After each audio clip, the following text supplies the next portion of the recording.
A medical emergency can occur at any time during an incident. It is advisable to know who to contact in the event of a medical or traumatic medical situation that requires medical evaluation. All incident personnel should be briefed on where to send an injured worker for treatment and/or emergency medical services. Please check the incident for the appropriate point of contact, hospital liaison, and/or a compensation claims unit leader, referred to as a COMP. All private contractors doing work on wildland fires, regardless of type of agreement, virtual incident procurement, or VIPER, or emergency equipment rental agreement, EERA, etc., must have their own workers' compensation insurance. The employer is responsible to make sure that their employees have that information.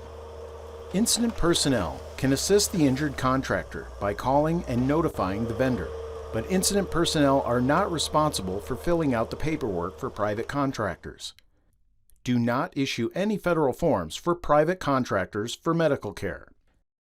All state and municipality workers' compensation programs differ from one state to another. Some offer online forms, some are single-page documents, and some are multi-pages long. It is advisable to reach out to state partners pre-season for emergency needs and requirements. Incident personnel can assist state employees in obtaining their own home state workers' compensation forms, but all state employees or municipality employees must have their own workers' compensation information with them. If state forms are not available, the employee may use CA1 or CA2 to initially record the necessary information. Federal references should be crossed out and the state name written at the top of the form. The state employee is responsible to contact the home unit or obtain the proper reporting forms. Do not issue any federal forms to state employees or state cooperators for medical care. All federal employees can refer to the U.S. Department of Labor website or Office of Workers' Compensation Program forms. The CA1 form is used for injuries. Before 2023, this form was used for employees that tested positive for COVID, but the form is no longer used for that purpose. The employee must fill out page 1. If there are any witnesses to the injury, the witness should fill out the lower section of page 1 in the witness statement section. Page 2 should be filled out by the employee's supervisor. Use the CA1 form in the following situations: traumatic injury of a federal employee or federal casual employee, an injury that has occurred within one shift or can be identified to one date or time, any injury that goes or has the potential to go beyond first aid. A few examples of traumatic injuries are bee stings with reaction, any joint injury, exposure to poison oak or poison ivy, back strain over one shift, smoke inhalation over one shift, and tick bites. Who handles what?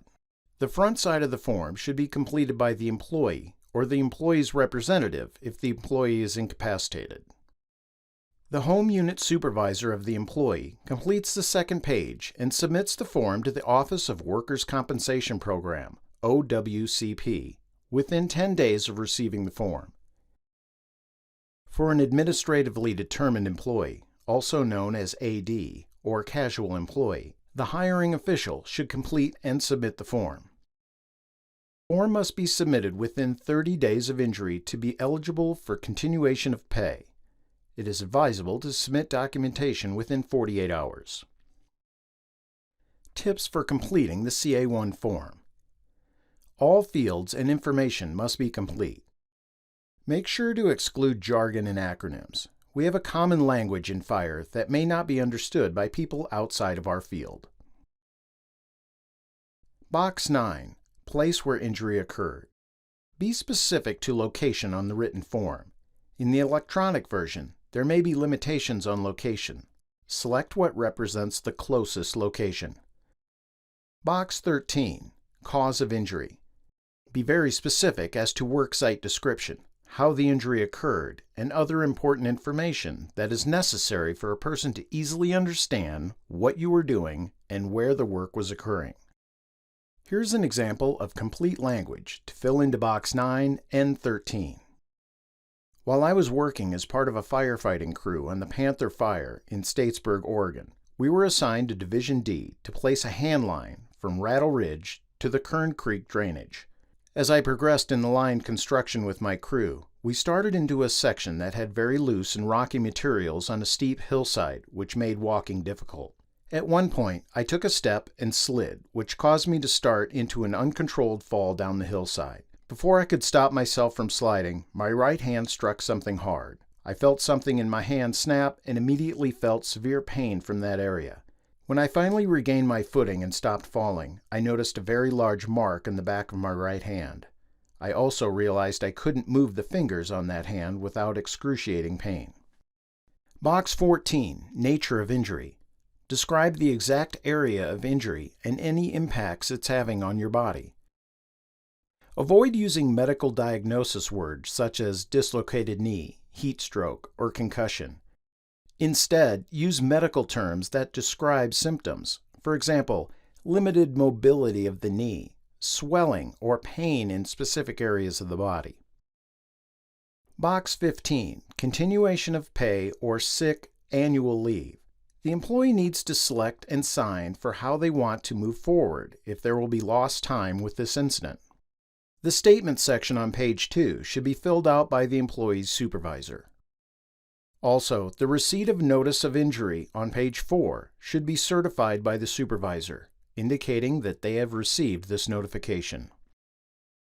Form CA-16, Authorization for Examination and/or Treatment.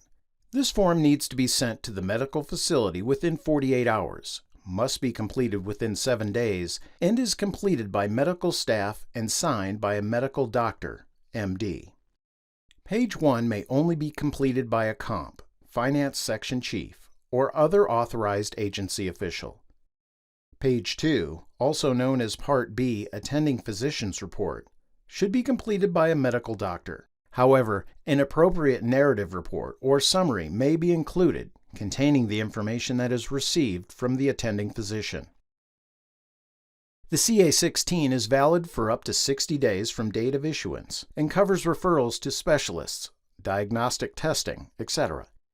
Do not issue a new authorization for change in physicians. Form CA-17, Duty Status Report, is used for traumatic injuries that disable an employee from returning to work. The left side of the form is completed by the employer's supervisor, and the right side of the form is completed by medical staff and signed by a medical doctor. For Forest Service employees, all documents should be uploaded into eSafety. For Department of Interior employees, all documents should be uploaded into SMIS and eComp. All original documents should be retained by the injured employee. However, hospital staff may request copies that can be added to the employee's record. Incident personnel should never retain copies of medical documentation, and any copies that are briefly retained for informational purposes should be shredded before leaving the incident. Local hospitals may ask a federal employee to fill out state workers' compensation documents. However, these documents are not required for federal employees. There are additional forms that could be utilized but not covered in detail in this video. They are Form CA-2, used for occupational disease or illness. Occupational diseases are conditions or disorders that result from the nature of your work. Some examples include smoke inhalation, COVID-19 exposure, and hearing loss. Form CA-20, Attending Physician's Report. This form is completed by the attending physician and signed by a medical doctor, MD. Do not complete a CA-16 or CA-17 form for occupational disease or illness cases.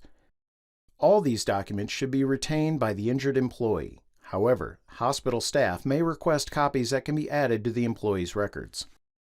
When a federal employee is injured at work, the employee should report the injury as soon as possible.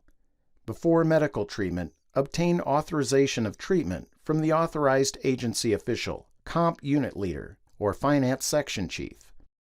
Authorization is given by signing the CA-16 on the first page in box 8 as the authorizing official.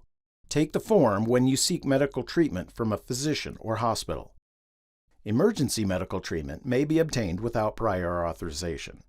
Supervisors may obtain a CA-16 in electronic format after completing the CA-1 via eSafety or eComp. The employee will need to report the injury incident in either eSafety or SMIS. Forest Service employees and casuals use eSafety, and Department of Interior employees and casuals use SMIS. Department of Interior employees must also open a file in eComp for a workers' compensation claim.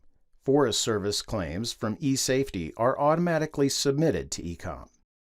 eComp is a platform managed by Department of Labor, Office of Workers' Compensation Program. For traumatic injuries, file the CA-1 within 30 days to be eligible for continuation of pay. You may upload any supporting documentation for your claim, such as statements, medical reports, and the CA-16. Once you've completed the form, the system will ask you if you want to claim continuation of pay or sick and/or annual leave for any disability resulting from your injury. If disabled and claiming continuation of pay, you must submit medical evidence supporting your disability within 10 workdays. Your supervisor will complete their portion of the form, and it will be forwarded to your agency's eSafety or eComp reviewer. If your injury did not result in time lost from work or any medical expense, or if you only received first aid treatment, your CA-1 will be maintained in eSafety or eComp and may be reactivated if you incur lost time or medical expense at a later date. If your form was forwarded to the Office of Workers' Compensation, then you will receive a case file number in an email from eSafety or eComp.